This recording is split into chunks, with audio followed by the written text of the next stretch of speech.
Pemirsa, Anda kembali menyaksikan program Menyingkap Tabir bersama saya, Yohana Gabriela. Dalam episode kali ini kita akan mengulas seorang suami yang tega menghabisi nyawa istrinya sendiri dengan cara yang keji. Bagaimana ceritanya? Ikuti penelusuran tim Menyingkap Tabir. Tersangka memiting leher korban menggunakan lengan kirinya. Pada saat saya sudah di rumah kontrakan, terjadi adu cekcok dulu. Tersangka itu melakukan pemukulan terhadap korban, kemudian mencekek dan membekap korban.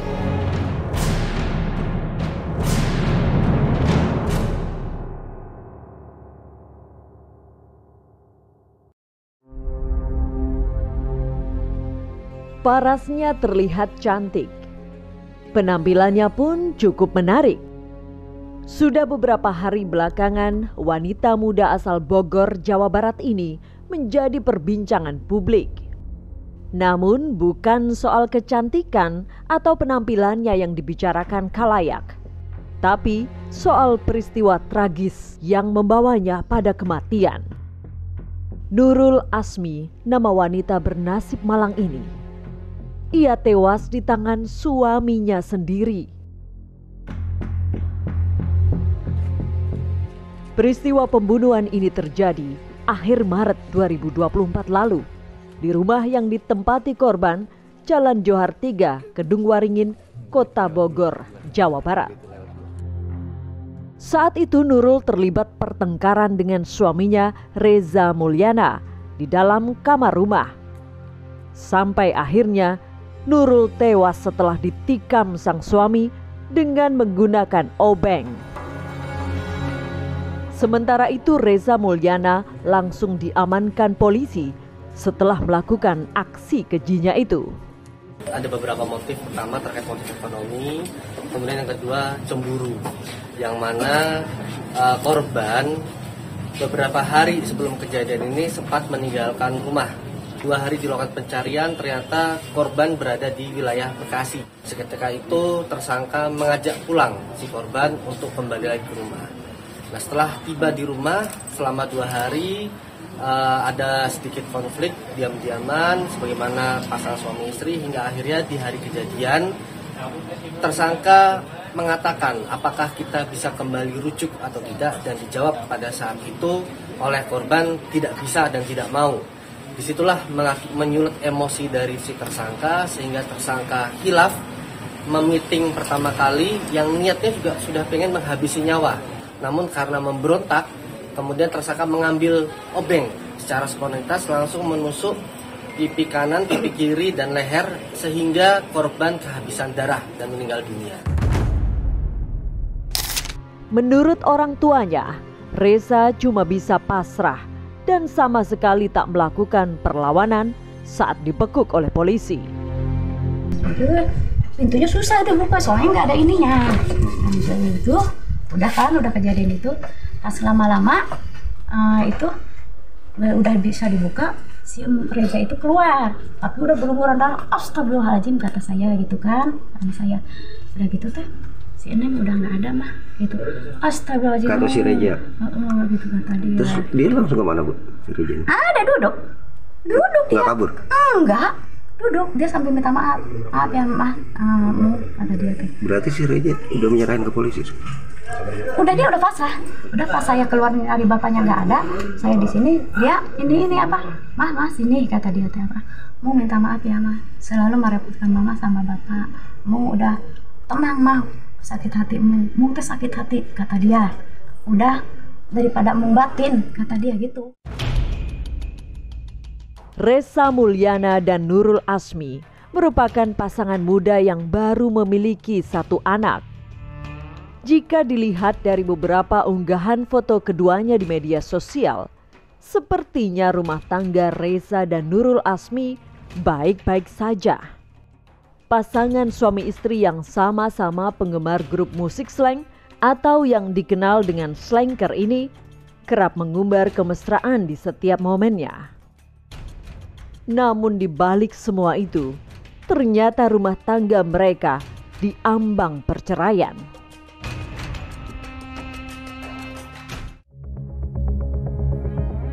Peristiwa tewasnya seorang istri di tangan suami sepertinya bukan cerita baru di dunia kriminal.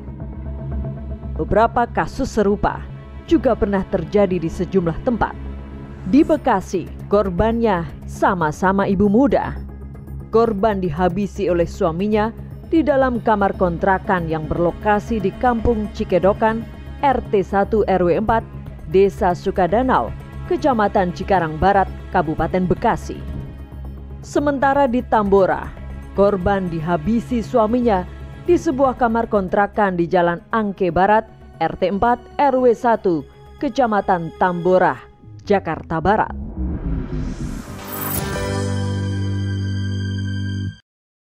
Sama-sama bekerja dan sama-sama memiliki penghasilan.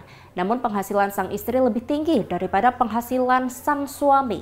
Sampai akhirnya ada perkataan dari sang istri yang merendahkan martabat suaminya. Hal inilah yang memantik peristiwa pembunuhan yang terjadi di Bekasi, Jawa Barat. Tersangka memiting leher korban menggunakan lengan kirinya. Pada saat saya sudah di rumah kontrakan, terjadi adu cekcok dulu. Tersangka itu melakukan pemukulan terhadap korban, kemudian mencekek dan membekap korban.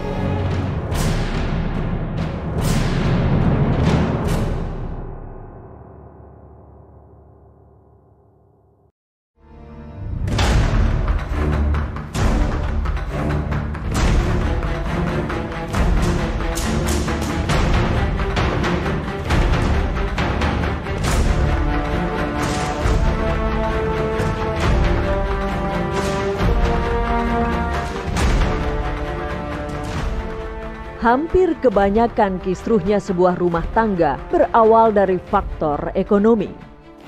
Kurangnya pendapatan yang berujung pada tidak terpenuhinya kebutuhan keluarga terkadang membuat seorang suami merasa tertekan.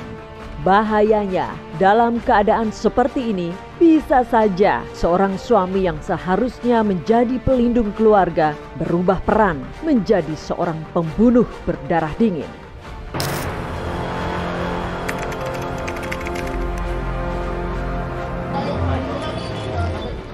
Cerita inilah yang terjadi di Kabupaten Bekasi, Jawa Barat.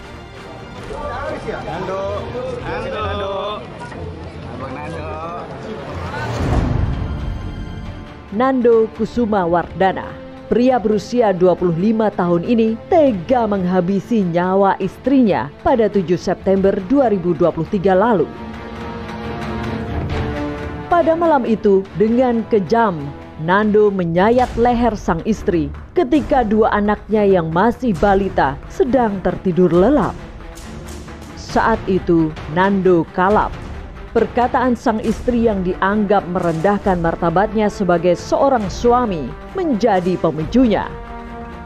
Usai melakukan pembunuhan, Nando akhirnya menyerahkan diri ke Polsek Cikarang Barat diantar kedua orang tuanya. Mega Suryani Dewi, wanita berusia 24 tahun inilah yang menjadi korban keberingasan suaminya, Nando Kusuma Wardana. Mega dihabisi di dalam kamar kontrakan yang berlokasi di Kampung Cikedokan, RT 1 RW 4, Desa Sukadanau, Kecamatan Cikarang Barat, Kabupaten Bekasi.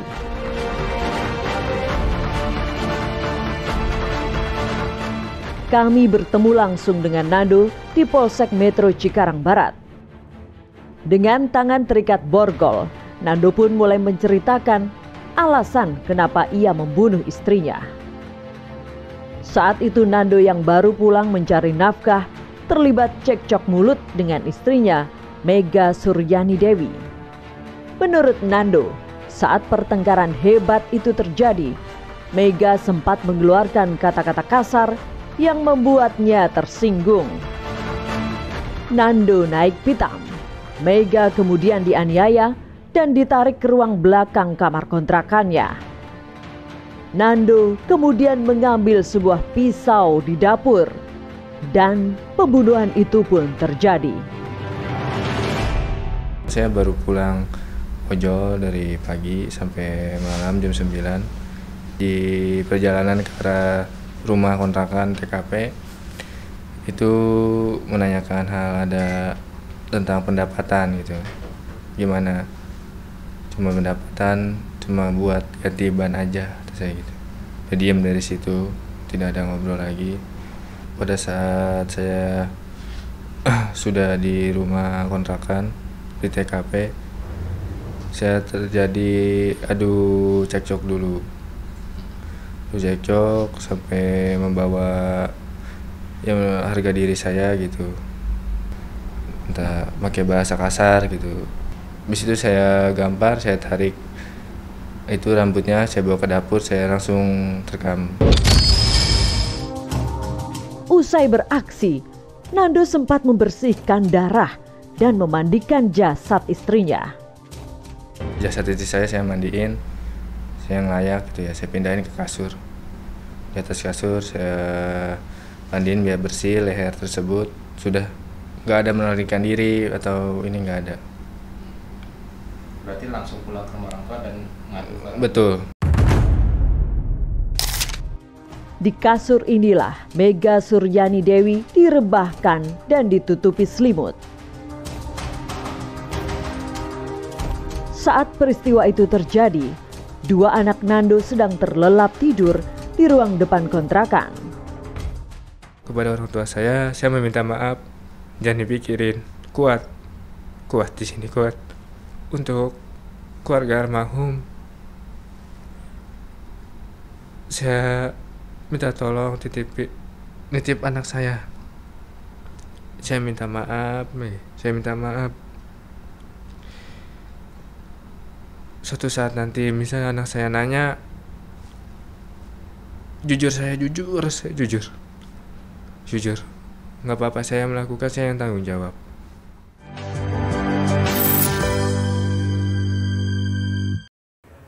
Lagi-lagi sebuah peristiwa pembunuhan dipicu dari perkataan sang istri yang membuat suaminya tersinggung.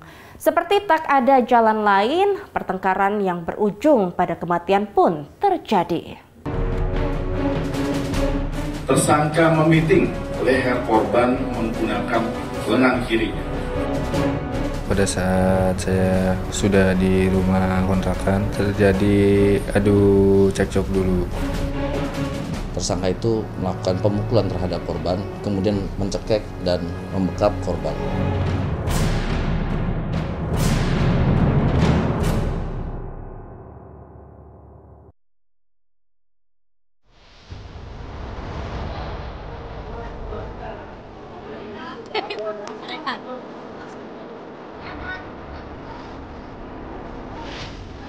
Malam itu warga Jalan Angke Barat, Tambora, Jakarta Barat dikejutkan dengan penemuan mayat wanita Parubaya di sebuah kamar kontrakan. Petugas Polres Metro Jakarta Barat dan Polsek Metro Tambora yang mendapat laporan langsung mendatangi lokasi dan melakukan identifikasi.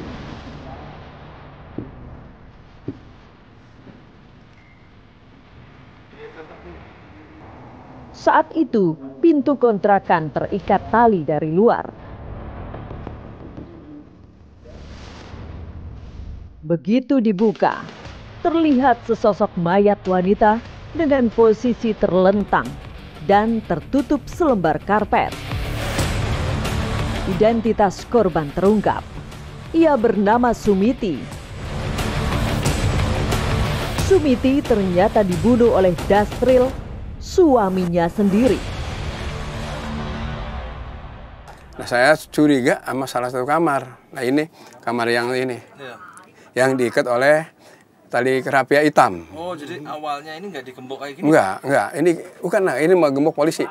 Ini awalnya itu cuma tali kerapia hitam, dilihat dari luar. Nah, saya agak sedikit miring, langkah ke sini, ini kan ada jendela nih. Iya. Saya agak ini tajam. Nah, ini di sini gitu kan. Jadi, maka saya instruksikan kepada yang punya rumah, tolong dibuka, nanti saya saksiin gitu kan.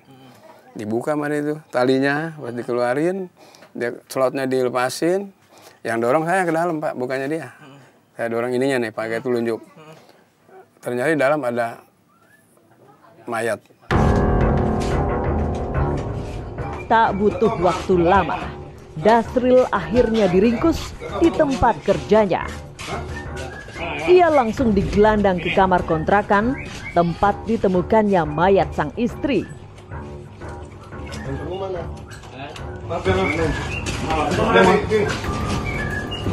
Tunggu, itu kali apa tuh? Itu baju yang apa di sobek-sobek sama pisau. Baju mah yang pakai waktu bayi di rumah. Di sini, Dasril diinterogasi. Hah? Ini tali buat ngikat bukan ini? Bukan, Pak. Kamar kontrakannya digeledah. Mana? HP-mu mana? Tadi, Pak. Ini apa ini? Itu tas mobil enggak? Tak, mobil dapat enggak? Turun? Mobil. Dapat enggak? Enggak ada mobil. Dipimpin langsung juga oleh Kasat Reskrim Polres Jakarta Barat. Kita melakukan penangkapan terhadap pelaku di daerah Kapuk, Cengkareng, Jakarta Barat. Dasril kini harus menerima ganjaran apa yang telah ia perbuat. Menurut pengakuannya, 2 malam sebelum kejadian, Dasril dan Sumiti sempat beradu mulut. Dasril dituduh telah memiliki wanita idaman lain karena Sumiti merasa gaji Dasril yang diserahkan kepadanya selalu kurang tiap bulannya. Saat bertengkar, Sumiti sempat memukul kepala Dasril. Dasril pun naik pitam. Pembunuhan itu pun akhirnya terjadi.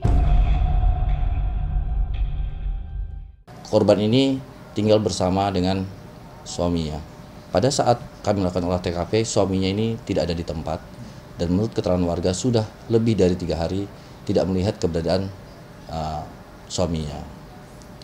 Oleh karena itu kami melakukan penyelidikan dan akhirnya kami dapat mengamankan terduga pelaku ini, suaminya ini, di daerah Cengkareng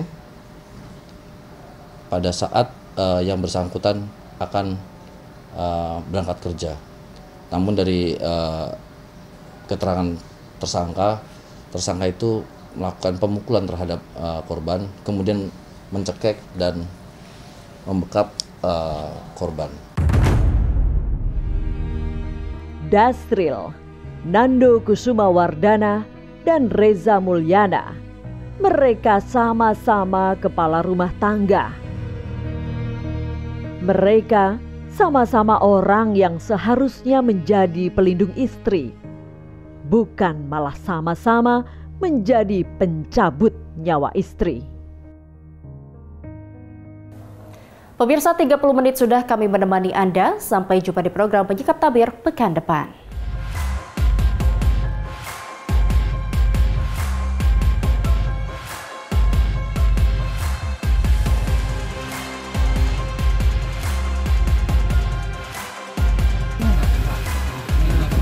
Belakang.